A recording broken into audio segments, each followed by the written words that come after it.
Hello and welcome to This Week at the Movies. I'm Matt, And I'm Eric. and apparently the force is with your microphone. This week, it is getting to be the end of the year, and there are just a bunch of good releases. We're going to talk about the big theatrical release this week in Wonka, and the big release that's coming to Netflix on Wednesday, which is Maestro. A couple of huge movies that are competitors. If you saw the Golden Globe nominations earlier this week, both these films ended up with several nominations. Going to be out there competing. It is a very rich year for films and for award competitions. Excited to dive into these ones. Um, Getting close to Christmas, and some of these movies feel like gifts under the tree. Not the tree at the Nakatomi Plaza. This is my commemorative 1988 Christmas party shirt. Hey, we I got it figured in there. some seasonal flair to get in there, but I Eric, appreciate that. first up is Wonka, which is now becomes the third feature film to tackle the character of Willy Wonka, as given to us by Roald Dahl in his books. Most famously, made a debut in 1971, portrayed by Gene Wilder in Willy Wonka and the Chocolate Factory. Then in the early 2000s, Tim Burton cast Johnny Depp in the role in Charlie and the Chocolate Factory, which is Yeah. a movie that exists. This time, we are not just getting a retelling of Wonka at the height of his powers, as a master candy maker with a vibrant factory and something of a recluse. This time, we dial it way back to a young, hopeful, optimistic, people-loving Willy Wonka, Yeah. who is just rolling out and trying to get started. Uh, Drops off a ship where he's been the ship's cook, trying to do his mother proud by selling his chocolates and introducing the world to his take on chocolate. Runs into some difficult times with the sort of chocolate triad that try to block him at every step, using the chief of police, Keegan Michael Key, and a corrupt priest played by Rowan Atkinson. If those names don't let you know, this is not a dark film, Mm. not a sort of creepy vibe that you maybe got from Tim Burton. This is probably the most family friendly that we've seen Willy Wonka, even though I actually think Willy Wonka and the Chocolate Factory is a pretty delightful film. This is even more delightful, family friendly, full on musical. Just a lot of fun. Willie has a kind heart, which leads him to a poor living situation where he ends up an indentured servant at a laundry. There, he meets a plucky young orphan who's in the same situation. They pair together with a couple of other sad souls, one of them looking an awful lot like Mr. Carson from Downton Abbey, because it is, to get his chocolate out to the world. And along the way, we meet a tiny orange man played by Hugh Grant that was nothing but pure delight. I love this movie a lot. I gave it a strong thumbs up. It was much better than I thought it was going to be. I was sort of on the fence. And I have to be honest, Timothée Chalamet has not always been my favorite performer. I think this is the best performance I've ever seen from him. He was a pure delight. His affectation, his performances were incredible. If he had 1/10 of this on-screen charisma for his character in Dune, that would have been a heck of a film.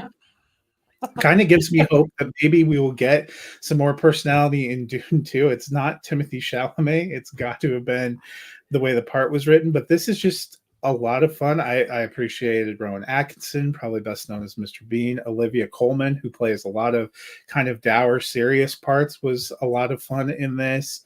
Um, I loved the music. I loved the look, one of the most wildly creative. And in the third act, when you get the big nods to the original film, including a variation of the key song from the original Willy Wonka and the Chocolate Factory, got a little dusty up in my screening. But Eric, how did this film hit you? Like a giant tidal wave of heartwarming chocolate. I'm not even gonna like it. It was it. I had very, very low to no expectations for this until I heard that it was Paul King directing, and the spirit of that family adventure of those Paddington films is like in this, and So watching the movie, it started with my expectations at a certain level. The movie began to exceed my expectations. Then it reset my expectations, hoping that it would really stick the landing. And I feel like it lived up to what I hoped for from where it was going. But I'm giving this one thumb up. It is a very strong, solid thumb up. And again, this is because it was just fantastic. Like, I had an absolute blast watching this, and it felt very much Hollywood and theatrical, but there's something so like warm and comforting about that. It's like the Hollywood machine working in a way that is doing its best to try and be entertaining without trying to be too cheap about it. And I don't know. Like, there's this whole thing with me. Like, there's these perfect little touches. Like Timothy Chalamet, I think just talking about him would sum up my thoughts on the movie perfectly. Where the aesthetic is there, the writing is there, but then there's moments where, like he says, for example, well, then we have to add one more thing to our list. It's to change the world. And the delivery of that line feels a little bit like I'm a little quirky versus like imagining somebody like Gene Wilder saying that to, like, you know, what happened to the little boy, like he got everything he ever wanted. Like the way that feels so, like, I don't know, sweet. But I can't say that there's like it's outstanding what he pulls off. And again, I think it's easy to lose touch of like the larger than life world that he's in. Like, there's this idea. Willy Wonka's been traveling for 7 years. He's a magician.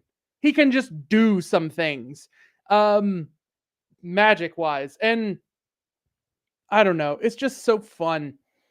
And it's just new enough that it's not an IP that's been done over and over again. And Olivia Colman was amazing. I wish I'd seen more of Rowan Atkinson. And I don't think we ever once saw a person purchase chocolate from any of the three antagonists of the picture. So there's just a little bit of things here and there that I feel like we know these things exist. The story doesn't really have to explain them, but we haven't seen them. And that's where I kind of fall that like one thumb below. And I mean, I enjoyed it for what it is, and I think it's a lot of fun. It is a big fun for all ages film that you can see at this time of year when, I have to be honest, we're getting a lot of movies releasing in the next in the next week. We have a battery on Friday. There's 4 wide releases now on Friday. And then there's 3 wide releases on Christmas Day, and that doesn't even include if you're in an area that gets American Fiction and limited release. Not a lot of those are going to be incredibly family friendly. Even like Aquaman, I don't know how much of a kids film that is.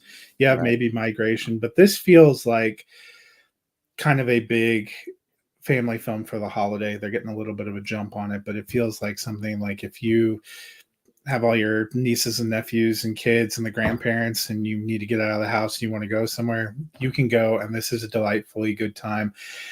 I agree with you that, there's a little quirk to Willy Wonka. There always is going to be a little quirk, but we veered away from the, maybe late stage Michael Jackson quirk that we got in the early 2000s. Yeah. Something closer to Gene Wilder. And I thought it made sense from this standpoint that you could see Gene Wilder's Willy Wonka is an older Willy Wonka who in some ways has lost a little bit of that spark toward humanity because of his experience with the world. And it's going through this process of bringing these kids in and connecting with Charlie that helps him to find it again. But brings me to my mini rant. Yeah, and this one, I want a trilogy of movies from this.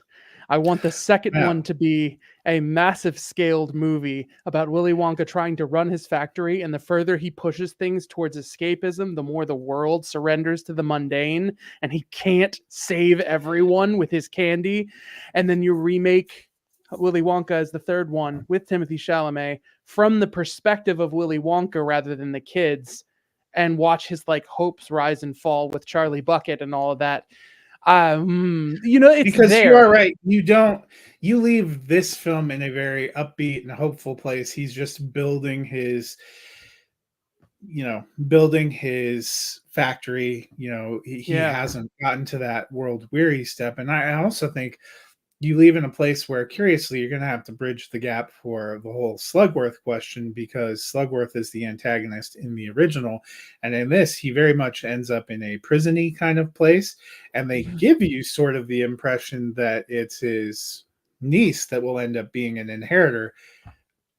You know, where does part of the hopefulness that gets lost for Willy Wonka in the path that she ends up on, because that would make a lot of sense, and you would get that darker, like, Empire Strikes Back piece of the trilogy if Right. you Right. did that, because somewhere you can see the bones of how one becomes the other, but you didn't get into the Hmm. struggle, And there would the be existential something struggle. larger about that story, about that relationship between this little pocket of the world that he wants to keep because the rest of the world is becoming something he doesn't want to live in. Like there's just something. There's something. Well, and it was a fascinating transition for me, because I went from thinking I for sure didn't need to see another Willy Wonka film when they announced this film, to now being like you, maybe they should make another one. And that's, Yeah. that's quite a switch, and that's quite a testament to what this puts down. I've seen some comments from Hugh Grant that he just did this for the money because he needed money, which I Oh, don't know if he is I good. think he's being only half serious, but he was incredibly delightful. And he's not in a whole ton, but when he is, it's captivating. Yeah, And you could it was say the that right for a lot amount. of the names you get here. I really enjoyed Keegan Michael Key. There's an Apple TV Plus show that my wife and I love called Schmigadoon, and this had a Oh lot of yeah. Schmigadoon energy, especially season one. Season two is a little darker, but this had a lot of season one Schmigadoon energy. And Keegan Michael Key makes me laugh. His number two in the police force, I can't remember the actor's name, but he was in the Lemony Snicket's Series of Unfortunate Events series on Netflix, and I Netflix. really enjoyed him in that. He was the lawyer Okay. in that. And so you just get a lot of these people who have done some of these brightly colored kids world. Slugworth in this, Patterson Joseph, a very familiar British character actor who does some wonderful work. I thought he was great in that role. They really hit, I thought, with everything. All the Yeah. actors and the parts really worked. I had a lot of fun with this one. Hmm.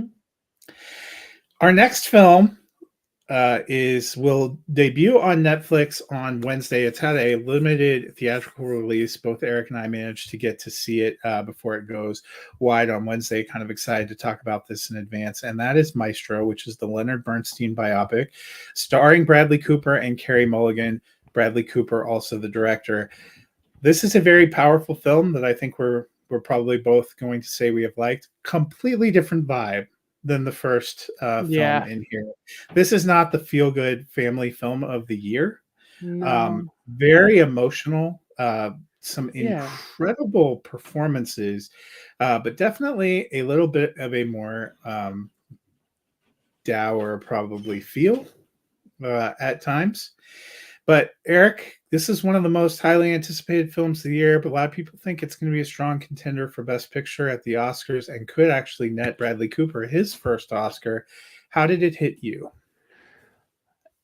Very weirdly, because without going into detail about it, my job causes random spurts of sudden need of attention in the middle of anywhere.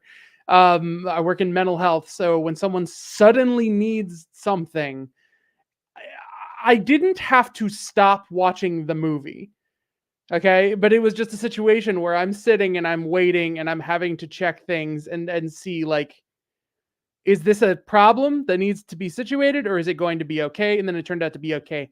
But that means there is this pocket of like 25 minutes in the middle of this movie where I invested in the tone of the movie, but I can only tell you about half of what happened. So I'm going to let you take most of the lead here and say to take my opinion with a grain of salt. I am fully committed in the year 2024 to be trying to watch as many movies as I can twice, so that my opinion is as informed as possible. And again, you can follow me on TikTok and Twitter. If you're here, you came from somewhere. I'm there. And you can probably hear more. But it's Bradley Cooper is an outstanding director.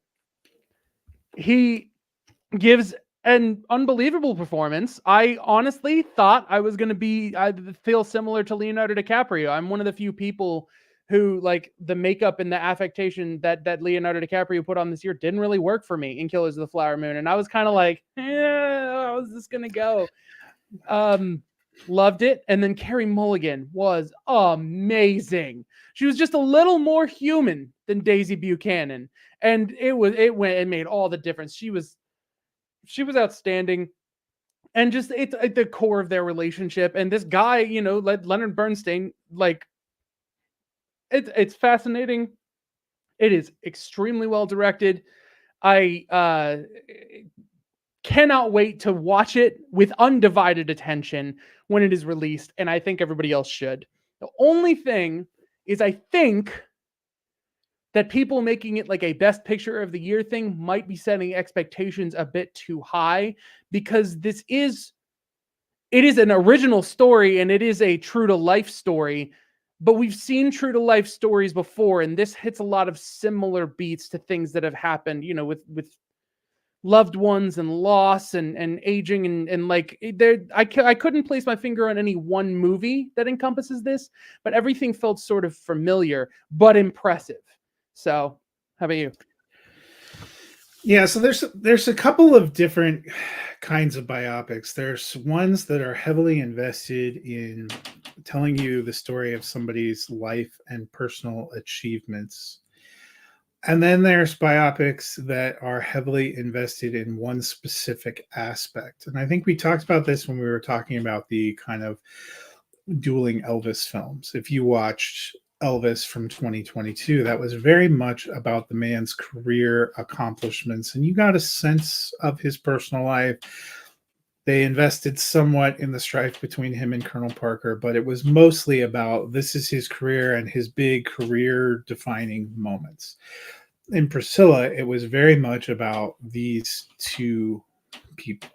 And you're going to think that's probably an interesting comparison when you see how I score this movie versus what I thought. That did not totally work for me. Here, this one's very much the latter. It is about Leonard Bernstein's lifelong relationship with his wife, Felicia, played by Carey Mulligan. Those two really are the axes upon which the entire universe hinges. You understand that Leonard Bernstein is a creative force and a genius in multiple disciplines, and they give you enough pieces for me. So that would be, for me, I would say this style of biopic did a little bit better than Priscilla, where we essentially saw the shadow of Elvis on the stage once, not really in that movie ever totally understanding who he was outside of this relationship. That is not the case for Maestro. We see him a few different times. One of, to me, the best scenes in the film is his like magnum opus conducting in a cathedral, and the way Bradley Cooper is pouring all of himself into there and actually fades into you almost don't recognize him as Bradley Cooper in parts of that, which is a transformational piece that I found incredibly impressive. But this is really about these two people, and you know that from the beginning because you start at the end where Leonard Bernstein is giving a late in life interview to a camera crew talking about how much he misses his wife, and quickly you are flashed back into the later 40s. The film switches to black and white for a period of time. You see their meeting, you see their connection, you see both of them living rich lives outside the relationship. You know that she was an actress of some repute who had her own presence and her own following. So you understand who they were apart from each other, but this is who they were together and how they both enriched each other's lives and hurt each other through a period of time. If you know much about Leonard Bernstein, he was bisexual and throughout his entire life had affairs with men. You see that from the very beginning when you're introduced to young Leonard, from where he wakes up and what he's going through. And you understand that she knew about that part of him, and at least in the beginning of their relationship thought that that was something she could be okay with to help him reach his full creative potential. but how much of a strain that takes on them as you move through decades of time. Somewhere as you start turning the corner from the 60s to the 70s in the film, it switches back to color. I appreciated the costuming and the way everything was put together. Some of the luscious black and white shots in the first half of the film really stuck with me. Some beautiful direction, but this is really a showcase for these two performers and the way that I don't know if it'll change when it's actually on Netflix, but the screener I watched was boxed in 4:3, and I thought that really enhanced the tight shots of these characters. You have a lot of different times where you are tight in on either Leonard Bernstein's face or Felicia's face as she's sharing her stories, as you see these rich emotions. And when they come together, there's always some form of passion on the screen, whether that's passion in love and connection, or even the passion with which they fight and push against each other. And it was just a beautiful portrait of these two people. I'm giving it 2 thumbs up. It's way up there for me. I would agree with you that it's probably a film. I think it's either going to work for you and work big, or it may not work for you. And it really depends. And I think that's when you go into these kind of biopics, what are you looking for from a biopic? And does it give you enough to pull you in? I was emotionally invested in these two people because of the passionate fire of these performances. Beyond those two, I don't even think you get a real sense of any of the other people in the film, and that can be okay. We saw them do that with Priscilla. Beyond Priscilla and Elvis, you don't really have much of a sense of the other people. But if you're fully invested in that, and if that pulls you in and works for you, and I thought they did enough here, like I said, in showing their lives outside of just that cloistered relationship, and the passion in their work, and the who they were, that it worked for me. I was moved by the direction. I also, this is probably his second big feature film. It's going to be clear you won't go to a directed by Bradley Cooper film if you're looking for a happy ending. Seems like it. Yeah. Unless that wildly changes. Yeah. Yeah, and A Star Is Born was almost a similar. You understood their skill apart, but it was really a biopic without being based on a true story of a relationship between two people that ebbs and flows, and they bring out the best and the worst in each other. And I thought the same thing, honestly, about Maestro. I think there is a lot to say for like companion pieces, these two stories. I don't say they like one-to-one mirror each other. A double feature, this would be a lot to swallow, of like similar feelings and heavy feelings. But like, don't watch it on a day where you're feeling down. Right. Neither. Yeah. This isn't the one that you dust off and fire up the old Netflix machine when you're done opening presents with the family. Yeah.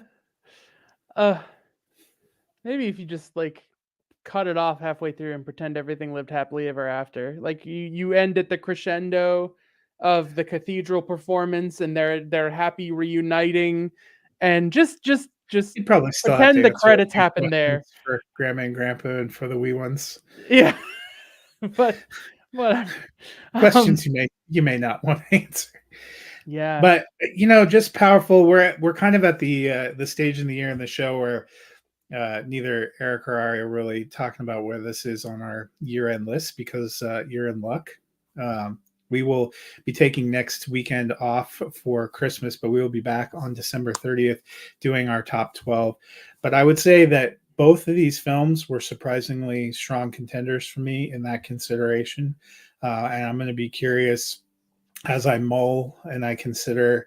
And there are a couple of big films, maybe 2 big films whose names fused together that came out in the middle of the year that I feel I need to rewatch now that I've seen all the other things that have come out, just to, because there were so many gems during the summer and the middle of the year, just wanting to go back and, see everything. It's been an incredible stretch here, and I'm It's been crazy. both these films are very powerful, very very different. Yeah. But that's kind of a celebration of where we're at. Films are back. Oh, I always love when we have a wide variety of different kinds of stories for different kind of audiences. That sums up very perfectly what this week feels like. Like just even the previews for silly movies like What If, like I just there's a grand Which I'm scale of all in. me too. I don't know what it was about that, but like they like that, and I still haven't seen American Fiction, so there's something exciting there about that.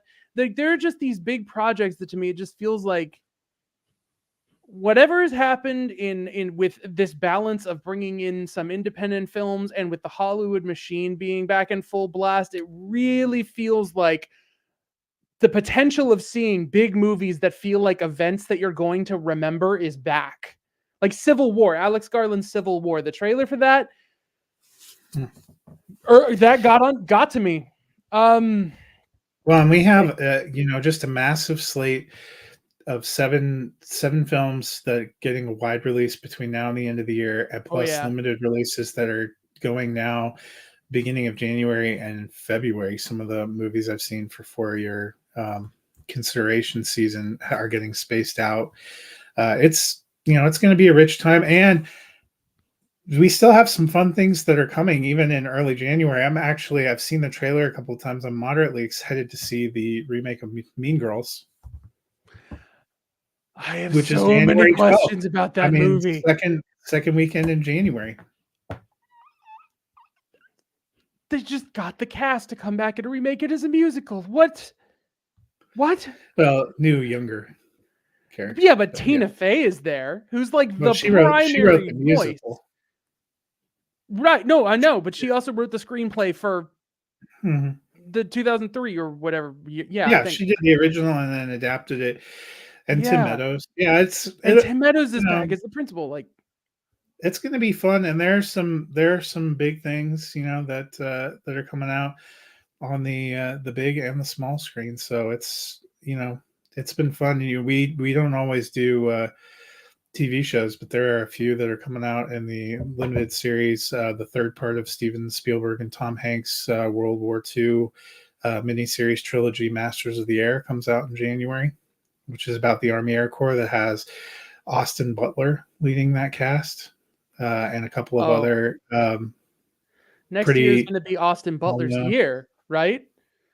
Between Yeah, Bike Riders, which is we the learned movie about of silly Bike accidents, Riders got booted into the summer, and Dune got Dune.